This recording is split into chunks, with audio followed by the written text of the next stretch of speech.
Hello, everyone, and welcome to episode 6 of Manchester to Madrid World Football Podcast. My name is Ryan Rogers, and I'll be joined today by my good friend and co-host of the show from a couple states away, Sam Johnson.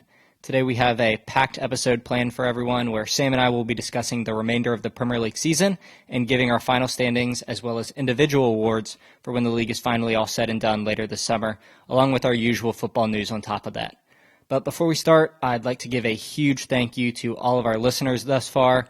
Aside from the U.S., we've had listeners as far as India, Rwanda, Panama, Great Britain, Nepal, and several others. Wherever you listen, your support means so much to us. Both Sam and I cannot thank you enough. We'd love to see the podcast grow over the past month or so, and we're just super excited to continue to do this. If you tune in weekly or you're hearing us for the first time, please leave us a 5-star review, send us some feedback, share us with your friends, whatever you would like to do. Find us on Twitter at RRMTMFootball and at SJ10MTM, or send us an email at mtmfootballpod@gmail.com. We're available everywhere you listen to your podcasts, including Apple, Google, Spotify, YouTube, and many more. We hope everyone is safe, your families are healthy right now. Everyone just keep your chins up, try and stay encouraged. The world is extremely crazy right now, but I think we can all agree football provides that hopeful boost that so many of us need. It's a joy, it's inspiration. It's just time away from reality where we really get to all join together and just support something that we all love. So hopefully within the next month, we will be in full swing as far as the Premier League, La Liga, obviously Bundesliga is going now. And yeah, we're just really excited for the next month, and everyone keep your chins up because we will be back to normalcy hopefully very soon. So that wraps up basically everything I wanted to say initially, and let's go ahead and get to episode 6. What's up, Sam?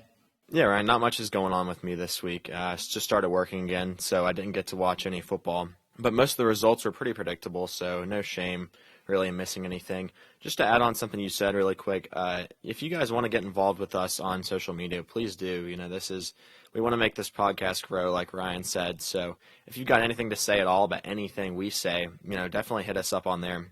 Really, we're just looking for ways to grow and ways to spread in the community here. So, obviously we've seen some pretty crazy things happening around the world in the last week, as you mentioned. But yeah, I think you saying football is a great way for us to kind of return to normalcy for a little bit and look past all the things going on. But it does seem like all of our sports are coming back in the next couple of weeks. So I'm sure that makes us all pretty excited. And can't wait for you guys to hear what we got for you today.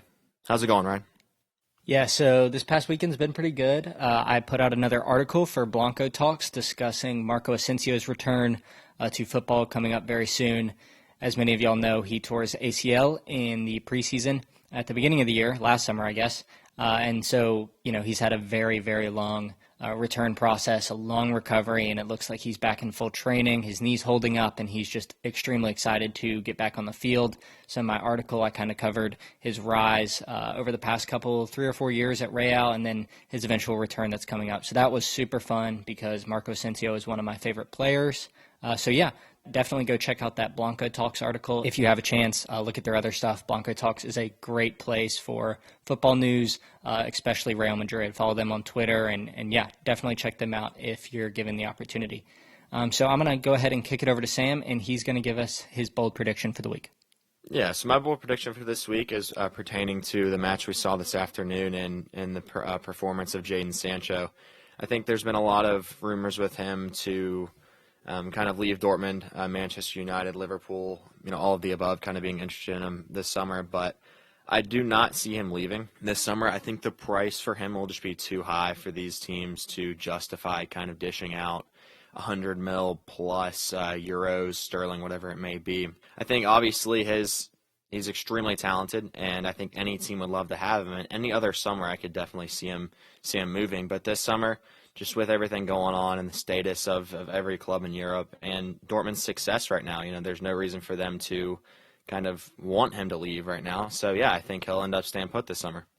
That's really interesting. I think Dortmund has always been that feeder club. They've done a great job of scouting really good players. Erling Haaland, Ousmane Dembele, Jadon Sancho, and so many more. They do such a good job of breeding these world-class talents that eventually leave. And I think that's going to remain the culture in Dortmund unless they somehow win a Champions League. I think they're always going to be seen as that club right below Bayern Munich domestically, and then that feeder club to a lot of the big other European clubs. I think Jadon Sancho will actually leave this summer. I'm slightly concerned about, obviously, with coronavirus and everything going on, but I think Jadon Sancho's agent in the past week or so has made it pretty clear he's not going to sign a new deal, and I think Dortmund would definitely be interested in selling him for the right price. I know Manchester United are interested. Plenty of other clubs are interested. Obviously, Jadon Sancho is a world-class talent, but it's just going to have to come down to the right club and the right money. It's likely it will be with Manchester United. I think they are going to be able to fork up the money, but we're just going to have to wait and see. Obviously, he's a really good player, so he's maintaining a lot of his value despite the circumstances. But yeah, definitely keep an eye out for Jadon Sancho, what happens to him. That hat trick this weekend was extremely impressive. He's obviously a world-class talent, and although he might cost a lot, he is definitely going to be well worth the money.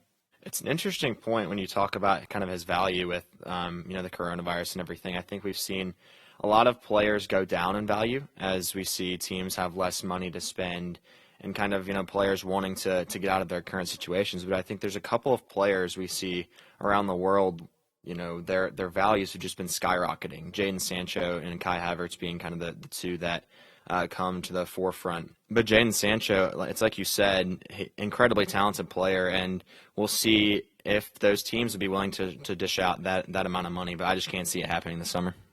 Well, moving on to my bold prediction, I've just been really interested in doing predictions, previews from farther away, not this summer or even in the next couple months. So I know I've been doing that the past couple weeks, and I'm going to stick with that trend. So my bold prediction for this week and potentially for the next 2 years is that if France don't make it to the Euro 2020 final next summer, Didier Deschamps will be fired after the tournament, and Zinedine Zidane will take over the manager role in the French national team.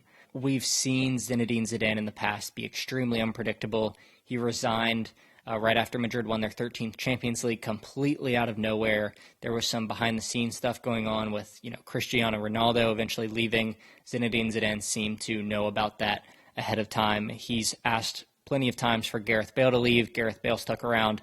The Mbappe deal fell through. So Zidane has no problem walking away. He obviously greatly loves Real Madrid. It's been a club that has done everything for him. He's given his all to Madrid, both from a playing and coaching perspective. But yeah, we know he does unpredictable things, and I think potential job with the French national team could be a stepping stone for his coaching career. I feel like there's a lot of people out there that do question Didier Deschamps' ability to coach the French national team. I think right now with the French national team just destroying everyone, really just proving that they are the best team in the world.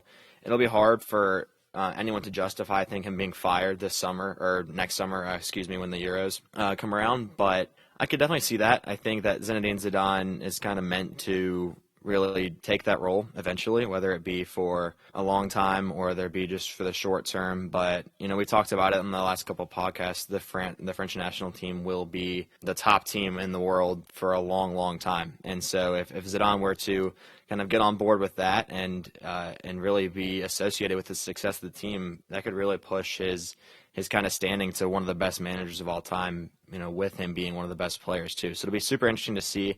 I like that point, and yeah, we'll get into the rest of the podcast here. So now that we've covered bold predictions, we're going to jump right into team news. I'm going to kick us off with Real news, and then as usual, I will hand it over to Sam, and he will talk a little bit about Manchester United. So first up with Real Madrid, Bale recently returned to training along with the rest of the squad, obviously, and Marca came out. It might have been AS, I'm not exactly sure, but one of the big Spanish newspapers came out and said, I quote, Bale is the fittest and fastest player currently at Real Madrid now since the break. And this made me laugh a little bit.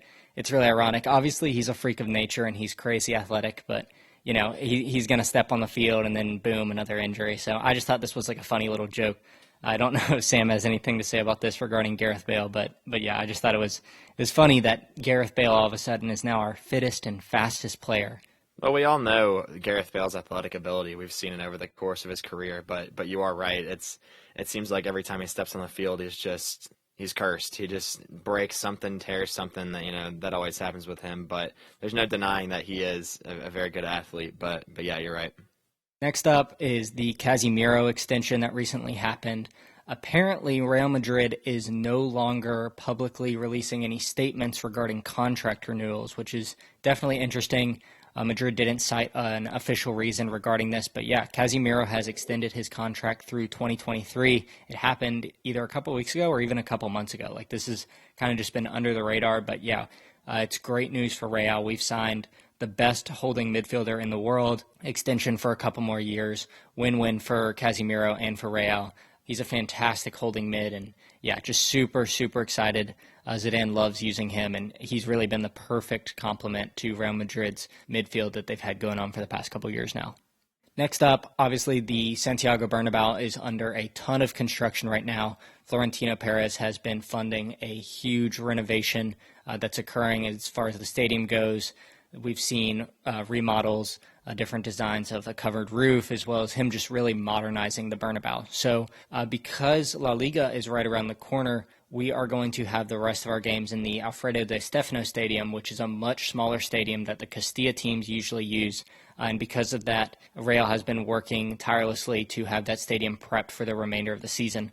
Obviously, they don't have to worry about fans or anything coming back, but there do need to be additional floodlights, the sponsorship requirements that La Liga has, and just things like that, little things that have to be tied together just for when the league returns.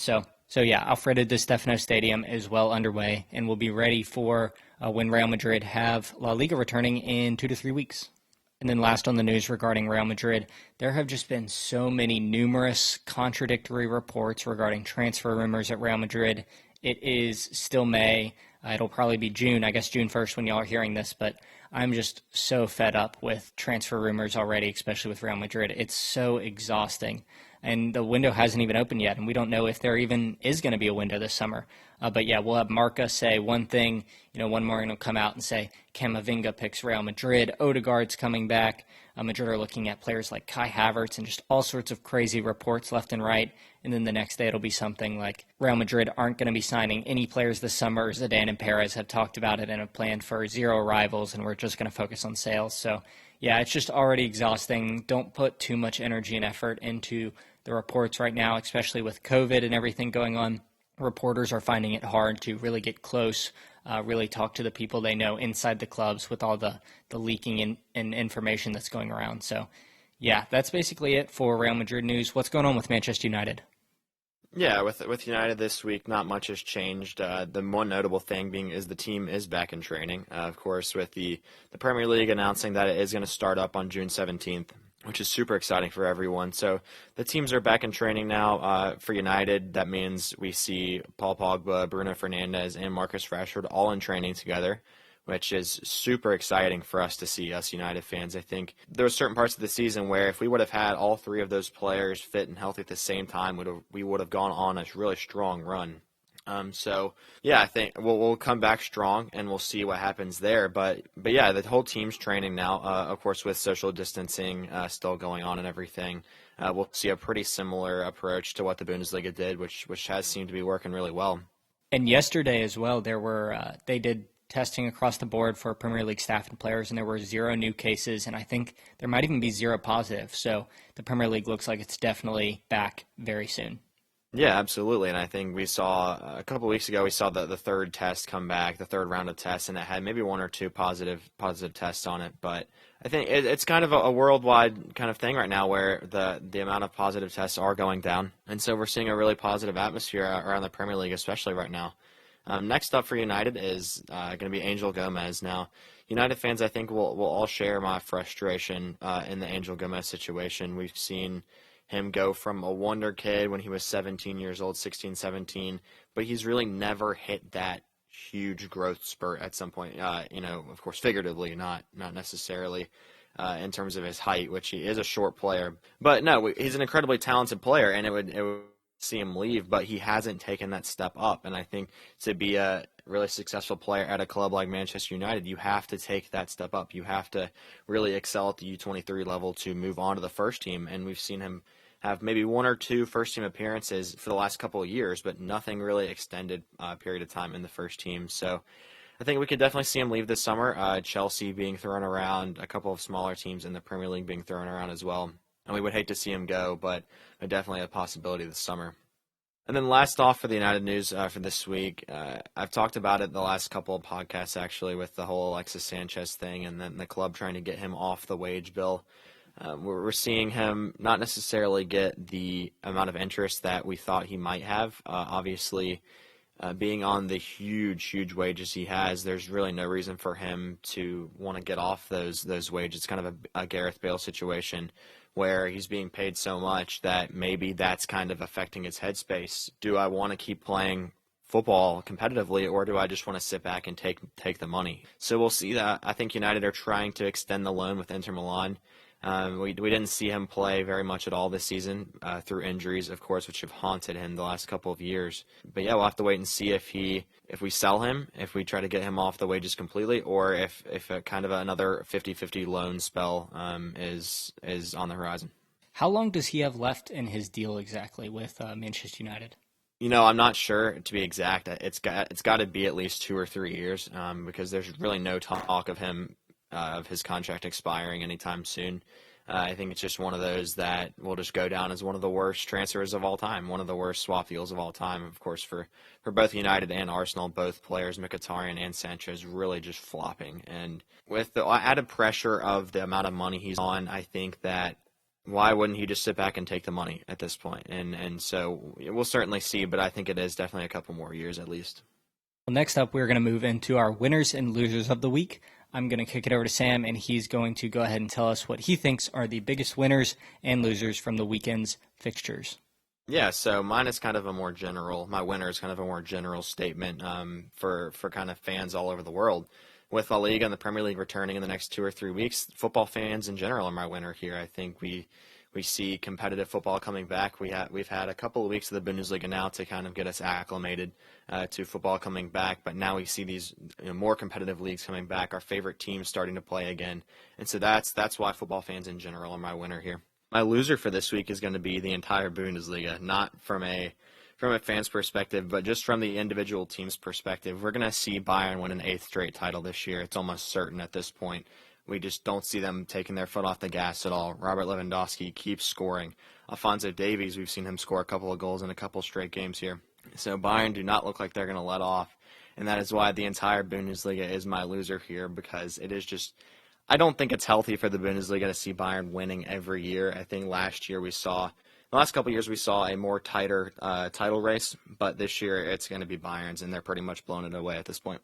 Yeah, it is kind of frustrating at times because we see the other really big leagues, outside of France at least, but the Premier League, La Liga specifically, yes, there are those elite teams that have way more money than everyone else. But at the end of the day, we still see there's more diversity in those leagues. Manchester United obviously went on a huge long run in the 2000s, 90s, so on. Arsenal have won at Manchester City now, Liverpool. There's diversity. Even though it's not a huge group of teams, we still have multiple different winners. In La Liga, Real and Barcelona dominate the standings often, but we've seen Atletico Madrid make runs. In the early 2000s, Sevilla, Valencia were both insanely good. But yeah, in the Bundesliga, no matter how good teams are, and there are some really good teams, Leipzig, Dortmund, Gladbach this year, all extremely good, and yet none of them are even close to Bayern.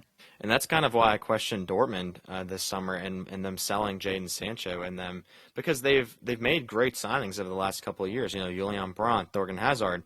Why won't they build on that? If there's no real pressure for them to get rid of Jadon Sancho this summer, they can use kind of the no one can pay what we wanted for him excuse. The money's there for Dortmund. It's not like they're struggling in that regard.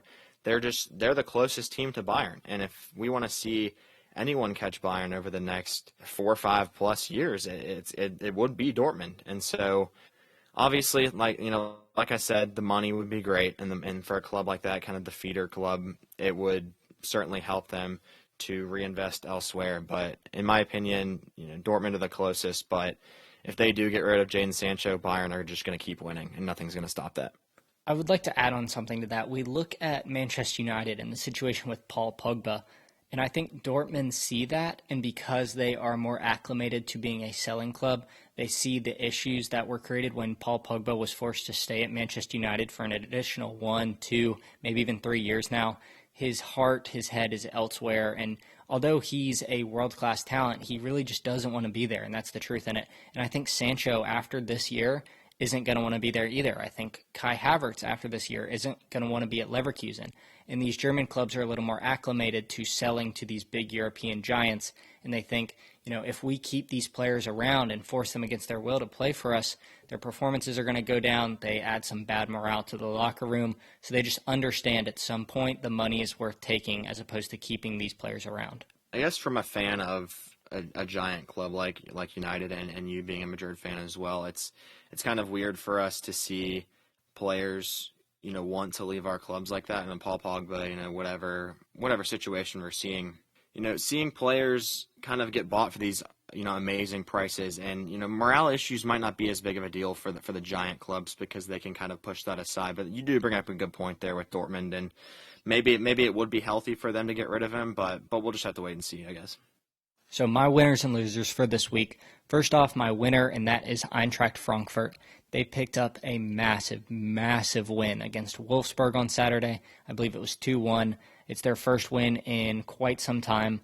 Just a huge win. They skyrocketed in the table, way down from like 15th, 16th, I do believe, all the way up to 12th. On paper, that might not seem like a huge jump, but the bottom of the Bundesliga is fairly tight, and every point matters. It's their first win in nearly 4 months. They just have not been able to scrap together a win, and they finally got this win. It gets them out of relegation trouble, and it might be that little boost they need for the rest of the season. So, yeah, Frankfurt, a huge, much-needed win. They're definitely my winner of the weekend. Next up is my loser, and basically for my loser, it is going to be the opposite of Frankfurt. I touched on them either last week or 2 weeks ago, I can't remember, but that is Schalke. Wow, what a collapse. They have completely fallen apart. In the previous show, we talked about we hope they don't fall like a brick and just keep falling down the table. They could end up like one of those big clubs that totally falls apart in the span of 1 or 2 years, and next thing we know, we see them in the second Bundesliga. But they are on 4 straight losses since the return to the league. They have only scored once in those 4 games. Teams have scored 4 goals, 3 goals. They've just been getting blown out every single game. They have almost no creative spark. Weston McKennie is one of their few really good players that's added something to the team. And even this past weekend, he was their only good player and got subbed off after like 50 minutes. So it's just a bit of catastrophe right now for FC Schalke. They have 11 straight winless games, and it all seems to be falling apart at the wrong time for Schalke. So with that being said, we are going to head on over to our transfer rumors of the week. I'm going to hand it over to Sam, and he's going to touch on our first one for us. Yeah, so just as recently, we talked about Mauro Icardi and what was going to happen with him at PSG. Well, he has officially signed for Paris Saint-Germain. I'm not exactly sure the fees, Ryan, you might know, but yeah, no, that's great news for everyone. I think we all wanted to see Icardi kind of continue his form with Paris, from last season, kind of before the COVID break. We talked about kind of the drama that proceeds, him being at Inter Milan and his agent and all of that, stuff we just hate to see. So it's great to see him playing at PSG now and on a permanent basis, and we'll have to see how that affects maybe the departure of Edison Cavani this summer. But yeah, Mauro Icardi is officially signed for PSG.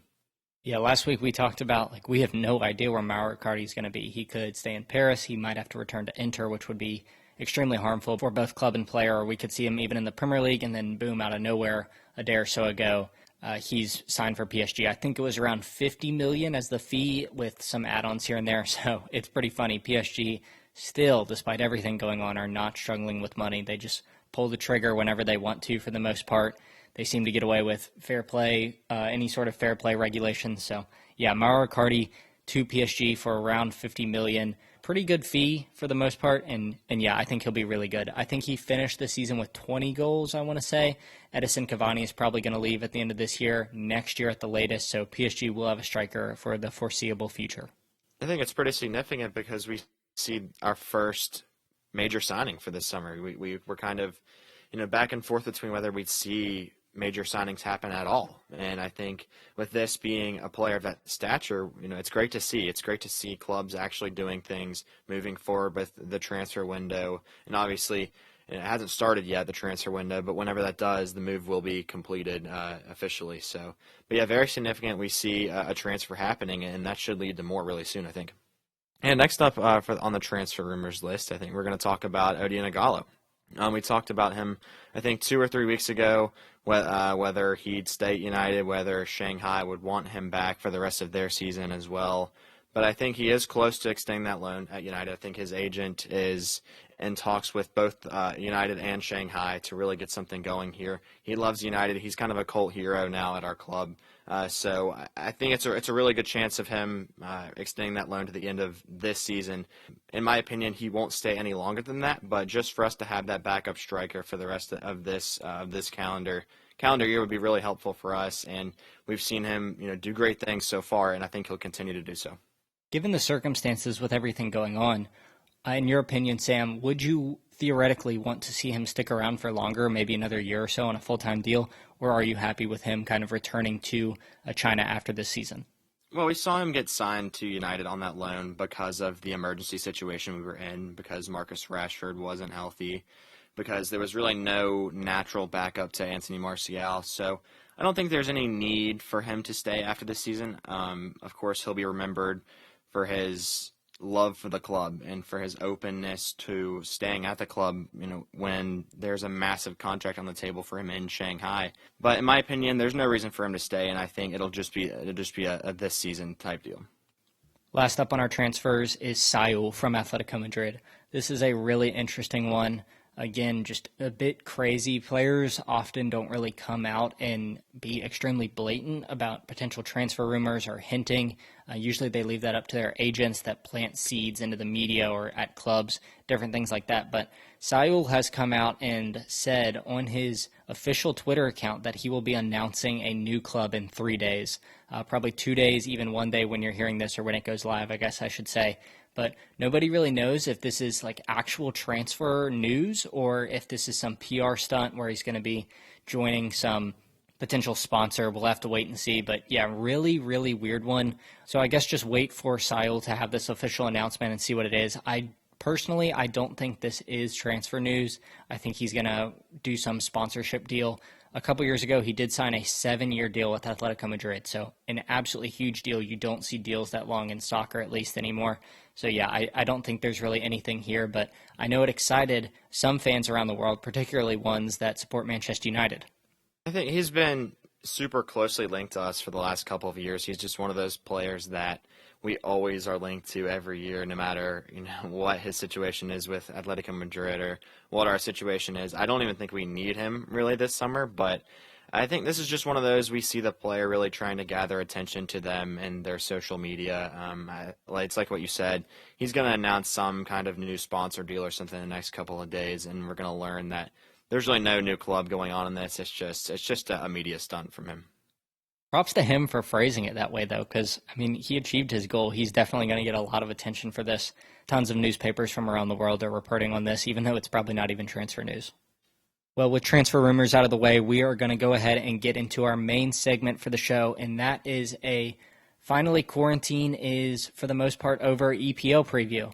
We're going to talk about the standings, how Sam and I kind of see the table finishing out, and then Sam is also going to give us a couple things to keep an eye on for the remainder of the season. So I'm going to hand it over to Sam. He's going to tell us what he thinks we should keep an eye on once the Premier League returns, and then I will do the table. Yeah, my first point for what you should watch for the rest of the Premier League year, I kind of mentioned in the last couple of episodes, it was Manchester City's form. Now, of course, we see them currently second in the Premier League, but it'll be super interesting to see whether they kind of push aside the Premier League and really shoot for the Champions League. Now, we know their ban is coming through. Whether it happens next season, we still have to wait and see. Nothing's really gone through there.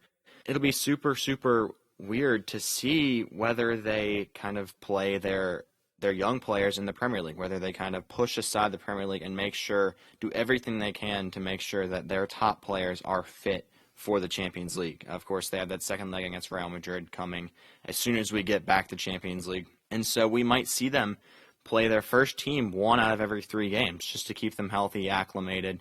But we could definitely see kind of a young group play for City and maybe them slip down the table. Whether that is outside the top 4, they're not. They seem to be in a good position right now to get that top 4 spot. But if they were to kind of lose 4 or 5 games out of the rest of the season, it could really put pressure on them. So we'll have to wait and see, but that's kind of my first point there.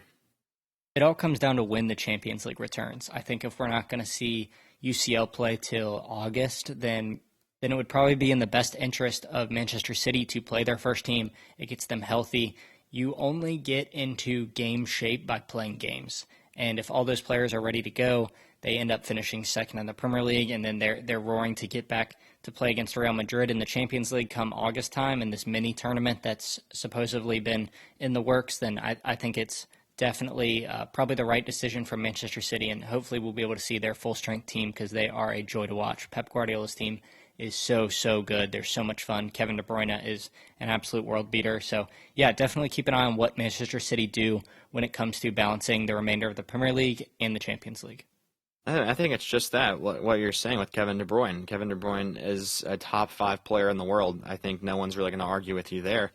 But we've seen him get injured a couple of times over the last couple of years, and if he gets a long-term injury, that could really hurt their chances. So if I'm Pep Guardiola here, I'm being very careful with this. I'm kind of playing my really top players once a week maximum, and we've seen with the Bundesliga, with the 5 subs, that's been kind of less of an issue than we thought. The 5 substitutions rule, kind of getting players that kind of need a little bit of a break or need more playing time to get them in or out of the game, respectively. So, moving on to my next point here, I think it'll be super interesting to see whether the quality of players shines through without the crowd pressure. I'm talking specifically about Arsenal and Spurs. We've seen them struggle greatly, but I don't think anyone's going to argue with them being, one of the top teams, still maybe a top 6 team in terms of the quality they're putting on the field.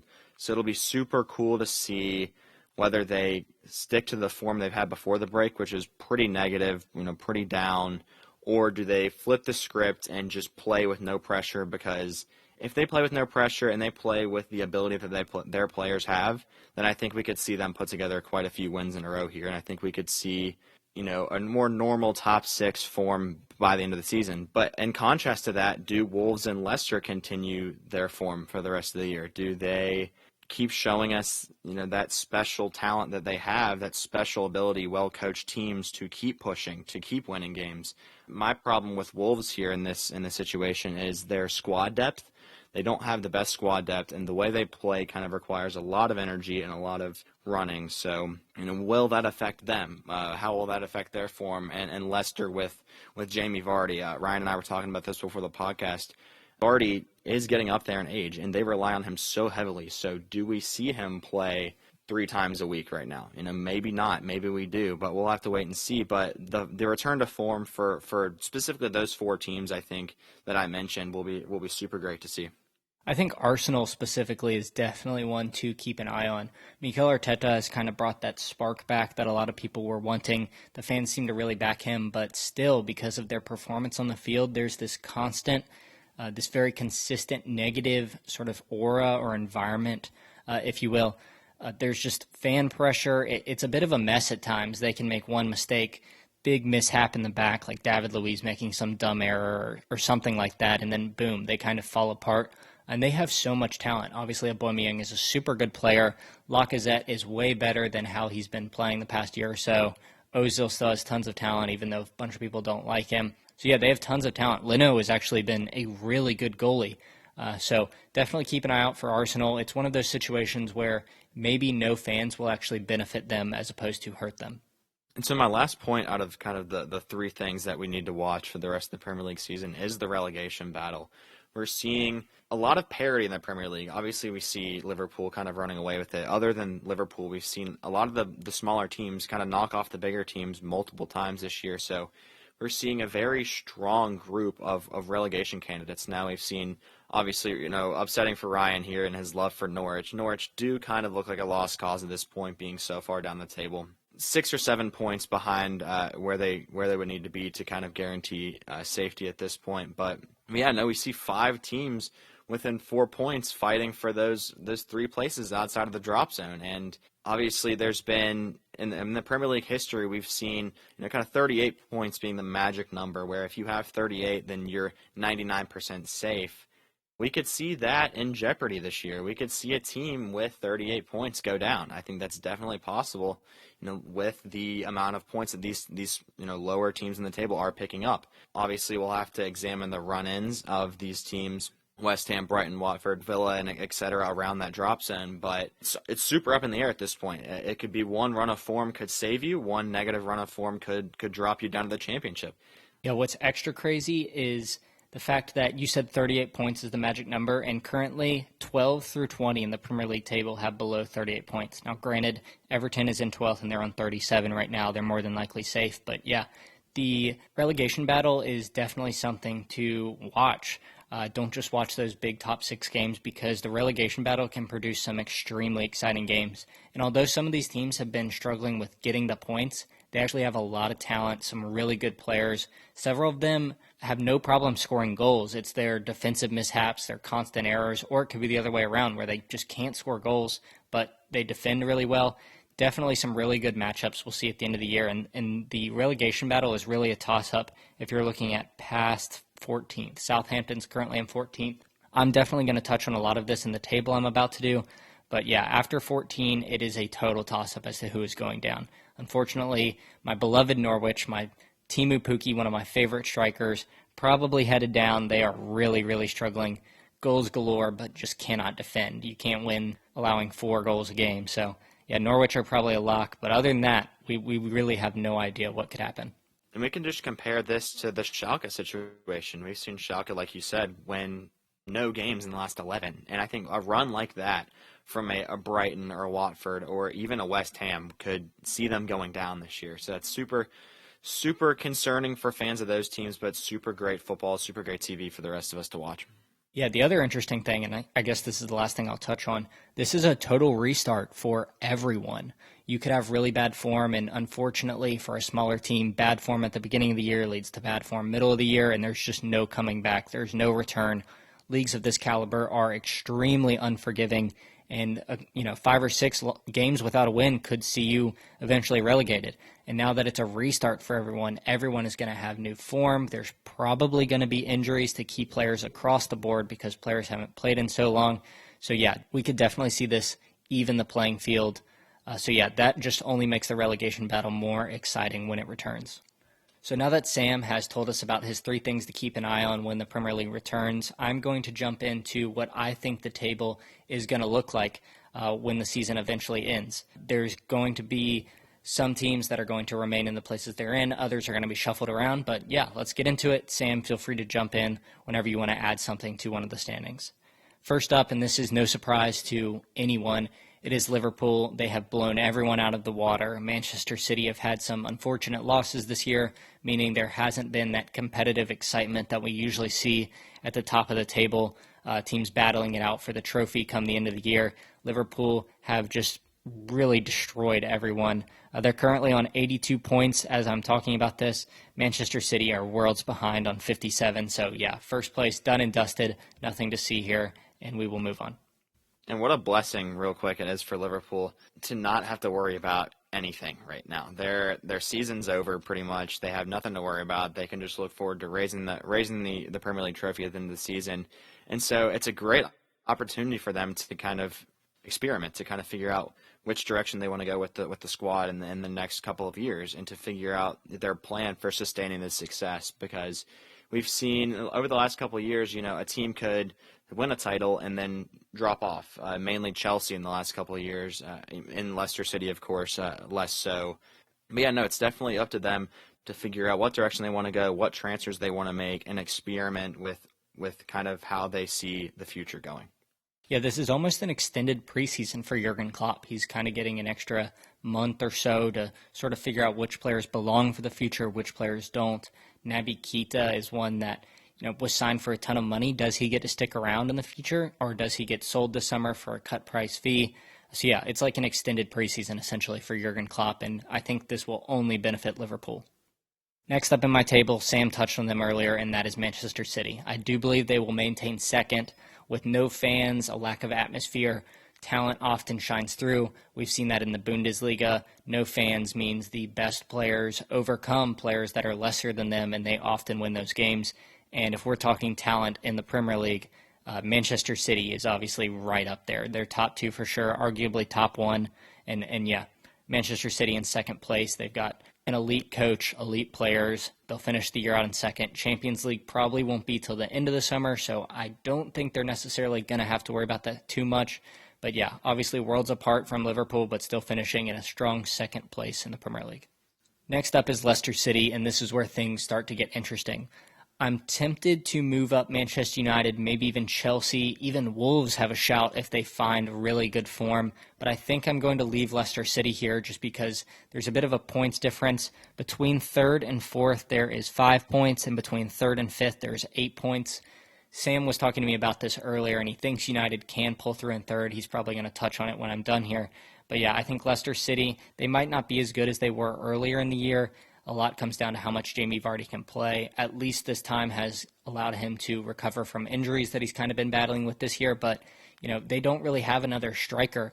Jose Perez and some of their winger options don't bag goals like Jamie Vardy does. So it's all going to come down to, can they maintain that form that they did towards the beginning of the year where they were extremely good? Can Vardy stay healthy? Can he still score? If so, I think they can maintain the gap they have between third and the rest of the players. So third place for the Foxes this year. Yeah, it's good that you brought up Jamie Vardy again. As I said earlier, whether he'll be able to play 3 times a week is really up in the air. I think that we've seen Leicester really rely on their home form over the last couple of years, their title-winning season especially, and this year they've been very, very hard to beat at the King Power Stadium. With United and Chelsea, really what I was talking about earlier, the quality shining through. Now, you'll get to this with Chelsea, with N'Golo Kante being out. I think that could really hurt them. But that United and Chelsea are really, really likely to jump them in my eyes. I think Leicester need to figure out a way to play that's more sustainable than the way they play now. Obviously, they've done a fantastic job to be in the situation they're in, and it's not like they're going to drop off completely. I think we see the last match of the season this year for both Leicester and United is against each other, so that could be a huge indicator as to who finishes in the top 4, maybe even third at that point. But yeah, with United and Leicester playing on the last match of the season, that could be a huge indicator as to who finishes in the top 4, maybe even third. But yeah, to wrap that up, I think Leicester will struggle. I think Leicester might not pick up as many points, and I think the door would be wide open for United and Chelsea to sneak around and maybe even jump them. Well, it's interesting you mentioned that because in fourth place, I have Manchester United. Towards the end of the campaign, before everything screeched to a halt, Manchester United were playing really well. Bruno Fernandes has made the world of difference. Their midfield looks extremely good now. You bring Paul Pogba back into the equation, Fred and Scott McTominay. Nemanja Matic was even bouncing back and having a pretty solid season despite struggles in the past. And yeah, Manchester United's midfield looked really strong. Harry Maguire has been not astounding, but pretty solid at the back. There haven't been too many issues across the back line. Marcus Rashford, which is an absolutely huge one. Marcus Rashford will be hopefully back in training, playing with the team, and we might get to see some really fun, exciting attacking options up front for Manchester United. So I'm going to put them in fourth. I don't think they'll be able to catch up to the Foxes solely because of the point difference that's already in play there. But yeah, fourth place for Manchester United. And in fifth place, I have Chelsea. They are currently in fourth right now, but I think they're going to slide down. Their team is just a bit too inexperienced. Frank Lampard is a bit too inexperienced. This has got to be just a crazy season to be a manager, especially one that hasn't coached a big team like this. Frank Lampard comes to a huge club, his boyhood club. He loves Chelsea. The fans love him, and he's kind of got this young youth project going on because of their transfer ban, and then you have to deal with this 2-month layoff, just a wild situation. It does look like N'Golo Kante is going to be back. I think he just returned to training within a matter of days. Chelsea have respectfully let him sit for the time being, but I think Kante chose to come back. So, yeah, that's a huge benefit to their midfield. To partner Jorginho and Kovacic, they have a lot of options. Chelsea actually have a lot of depth, but will that inexperience be able to overcome the hurdles that have just been provided by this wild season around the world? Yeah, I think with Chelsea this season, we've seen kind of the ups and downs in the form charts with them. And we've seen them at certain points not being able to lose, playing great football. But we've also seen them in certain points not being able to score, right? And that could be their huge downfall here.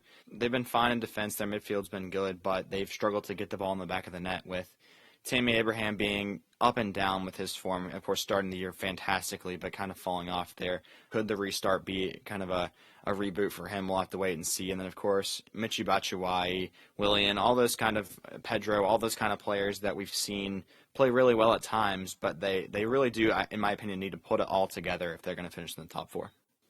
In 6, I have Wolves. I absolutely love Wolves. If you know me, you know I am a huge, huge fan of Ruben Neves. Obviously, their midfield destroyer, the man that has the eye for the volley, those crazy goals, and just an extremely good midfielder.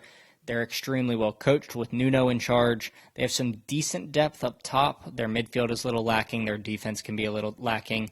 Den Dockner is pretty versatile, can move around the pitch and be really good. But yeah, Wolves, I want to say they're going to finish 6th. That's where I currently have them, but it could go either way. They could excel and maybe even shoot up to 4th, 5th, even 3rd maybe if things got really crazy, or they could drop a couple of places. But Wolves tend to be a really consistent team built with a really good coach, a really strong formation that usually works. So yeah, 6th place for Wolves this year. And in 7th, I have Spurs. Jose Mourinho has created a bit of a toxic mess like he usually does with the clubs he coaches, but I think Spurs, they're going to be back healthy for the most part. I'm not sure on Harry Kane, but other than that, it looks like they're going to have a pretty healthy squad. Heung-min Son is a fantastic player. He's back from what was going on in the South Korean military duty he had to do or something like that. So they'll have most of their players back. They're a really good team. If they can just put a couple wins together, I think a lot of it comes down to their mentality and the environment around there. If they can get a couple wins, 3 or 4 wins to start the return, I think they could be well on their way to bouncing back this season despite some rocky patches here and there and finish in a solid 7th. Obviously, that isn't great. They are aspiring to be top 4 every year, but given the circumstances, having to fire Pochettino, Harry Kane facing that really long injury layoff, 7th place isn't worst case scenario.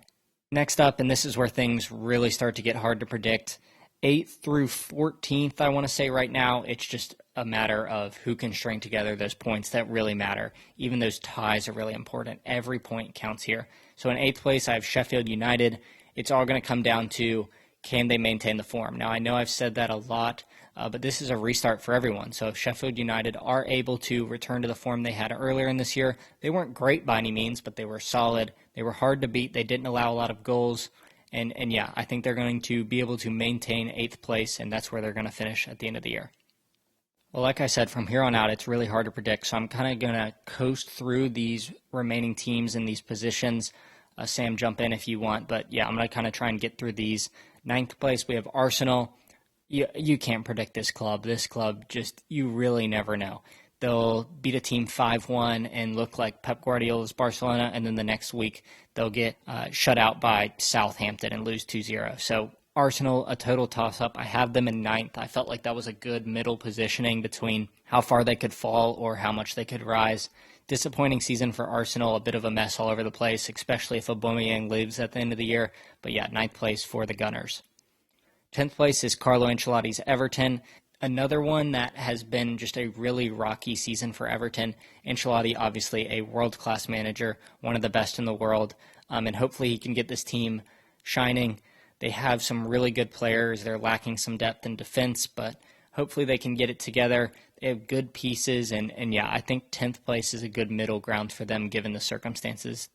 Yeah, I think during the podcast so far, in the 6 or 7 episodes we've done, we haven't mentioned Everton very much at all. And the club has a ton of ambition, and we've seen that, of course, going out and grabbing Carlo Ancelotti and going out and signing players that could really affect the first team. And we haven't seen them really put it together, but I think Carlo could really help with that. I think we could see them really get it together here without the pressure of the crowds, without all the outside forces just coming in and just kind of wrecking their seasons like we've seen in the past. We could definitely see them really jump and really put some wins together. And I would have them finishing around 10th as well, but I definitely don't think it's out of the realms of possibility for them to really put it together and really string together maybe 4 or 5 wins in a row here and maybe even jump up to 7th or 8th. Next up in 11th, I have Crystal Palace. Super boring, I'm sorry. If you're a Crystal Palace fan and listening to us, nothing really exciting to talk about here. Decent options, nothing special, essentially across the field. No really standout players anymore like we saw last year, or 2 years ago, with Aaron Wan-Bissaka. But nothing really too exciting. So that is my take on Crystal Palace. I'm sorry if it offends you, but you're just a boring club. 12th is Burnley, another club that isn't too exciting. All these clubs that play that standard 4-4-2 in the Premier League or 4-5-1, things like that, they don't really provide much shock value, much entertainment. They're usually fairly consistent, get the job done in their mid-table sides. Burnley is one of those. Some decent strikers, but the standard 4-4-2 that gets points here and there, and a decent mid-table finish for Burnley, 12th place. 13th, Newcastle. We have no idea what's going to happen with them. Some people have said the buyout is going to fall through, but that's really a long picture sort of thing. This season, they've been up and down, similar to a lot of these mid-table clubs, so only time will tell what will happen with Newcastle, but they have some pieces that are really good. Other pieces, they're really struggling. They're lacking weapons in certain areas. So I thought just 13th is a good mid-table position for Newcastle United. Yeah, I like how you mentioned before that those teams that play the kind of 4-4-2, 4-5-1 kind of style, they do often do well in the Premier League and in terms of finishing mid-table, and kind of that has to be where the goals are for those three clubs, Palace, Burnley, and Newcastle, just for this season has to be their goal. We saw them struggle at the start of the season, but they really figured it out in terms of how to keep clean sheets and how to just drive themselves forward. And there's nothing wrong with finishing 11th, 12th, and 13th in the Premier League like Palace, Burnley, and Newcastle most likely will this year. That's a great stepping stone, but now it's just up to those teams to kind of take the next step or be happy with where they're at. I think Burnley, if you would give them 12th every year, they would take it for the rest of, forever. And that's the type of club they are. But it's great that you mentioned that, because that's a mainstay in the Premier League. And I think that's the blueprint that those three clubs showed is a great way to learn how to stay up and learn how to develop a consistent style, even if it's not fun to watch, even if it's really hard to watch in the eye or hard to watch, the big teams play against them because they might struggle a little bit to score. But that's what works in the Premier League, and I think it's great that you said that. From here on out, this is where things could take a turn for the worst.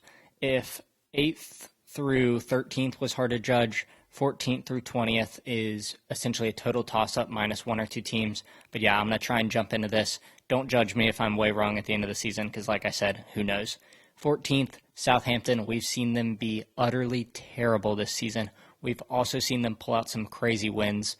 Their new coach has done a pretty good job of getting everything together.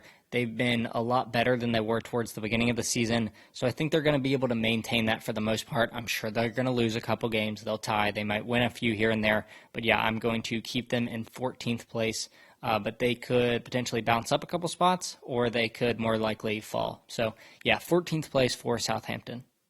15th is West Ham, and they have just had an extremely disappointing season. Manuel Pellegrini was brought in at the beginning of the year. Things were looking bright. Pellegrini was going to bring this fun, Argentinian, exciting play to West Ham, to London, and that just hasn't happened. They have tons of talent, some really good players that I think have been misused throughout the year. I was really high on Pablo Fornals when he was at Villarreal, but yeah, things have just kind of taken a turn for the worst. They haven't just been able to put it together at all this year. They have a lot of talent, which has allowed them to kind of pull through games here and there, but yeah, overall they've really struggled this year. However, they are going to be able to escape relegation. They're currently in 16th in the table, which is terrible, especially for West Ham standards, and I don't think they're going to be able to fix it this year. Long term, I think they're going to be A-okay, but right now 15th in the table for the Hammers. And in 16th place is my second favorite Premier League team, and that is Brighton. When I'm not pulling for Norwich, I'm often pulling for Brighton. They have a really fun fan base, some really fun cult hero-esque players, so I definitely will support Brighton, and I have them escaping relegation.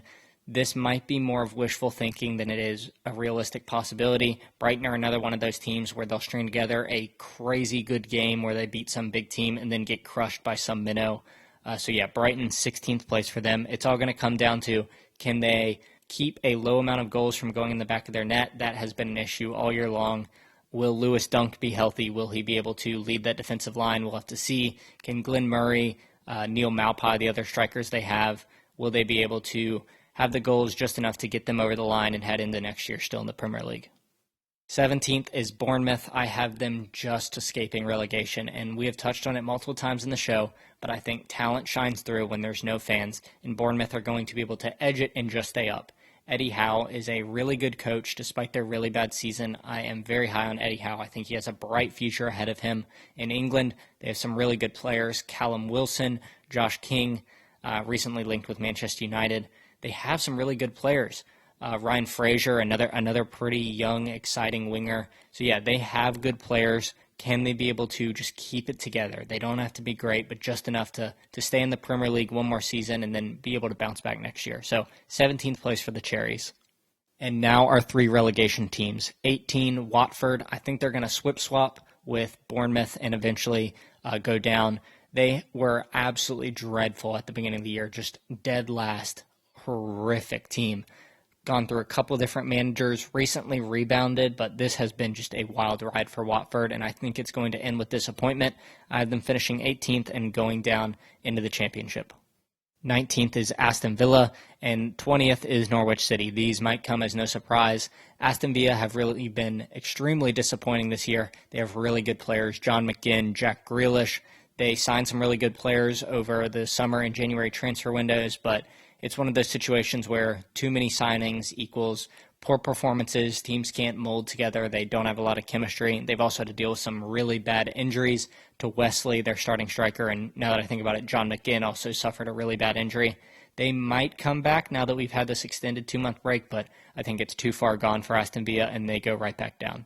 Yeah, and the only problem that I had kind of with your table in general is kind of this bottom 3. I have my own separate take of who I think is going to go down. I actually think it's going to be Brighton going down in 18th, Watford going down in 19th, and Norwich going down in 20th. I'll let you touch on Norwich after I go through this, but I do know that Brighton have an extremely tough run-in over the next 7 or 8 weeks. They have probably 5 of the top 6 teams away from home. Their schedule is very, very difficult, and I think looking at their fixture list, I find it very difficult for them to pick up points.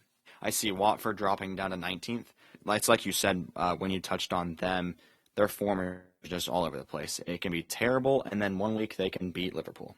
It's just very interesting to see, but I can't see them putting it together. In terms of Aston Villa, you have them finishing 19th. I'm actually going to have them finishing 17th, just outside the drop zone.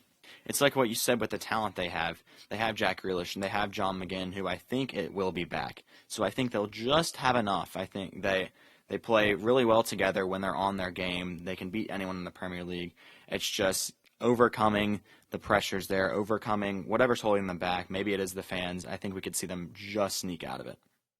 And then dead last, Sam and I both have Norwich City, and this is really disappointing. I had really high hopes for Norwich. I love Daniel Farke as a manager. I think he's like a poor man's Jurgen Klopp, where he just brings that really fun, exciting football. But unfortunately, he doesn't have the resources, the size of the club that Jurgen Klopp does, so he's working with players that obviously are nowhere near as good.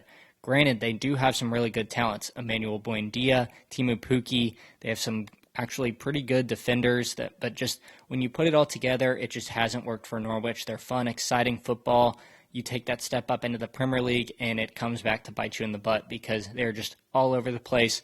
Many of their games are often wide open, and this allows big teams to score quite easily. So unfortunately, their exciting style of play was both a blessing and a curse. It gave us really exciting wins like their win over Manchester City at the beginning of the year where Timu Pukki was on absolute fire, but more often than not, it's allowed them to be just really wide open in the back. They're allowing 3-4 goals a game, and you just can't survive in the Premier League with that defensive record. So unfortunately, my Canaries dropped down back into the championship, and hopefully we'll see them back up soon. But 20th place for Norwich City. That completes my Premier League table, and I think that's everything we have for the show today. I'm going to hand it over to Sam. He's going to give us his final thoughts if he has anything. But other than that, thank you guys so much. And yeah, go ahead, Sam. Yeah, and obviously Ryan and I have differing opinions with the Premier League, but we want to hear what you guys have to say as well. So definitely hit us up on social media and get involved with us. With that being said, that's going to wrap up everything we have this week on Manchester to Madrid. Please tune in next week. We'll be covering all the football drama as we get closer to the start of La Liga and the Premier League specifically.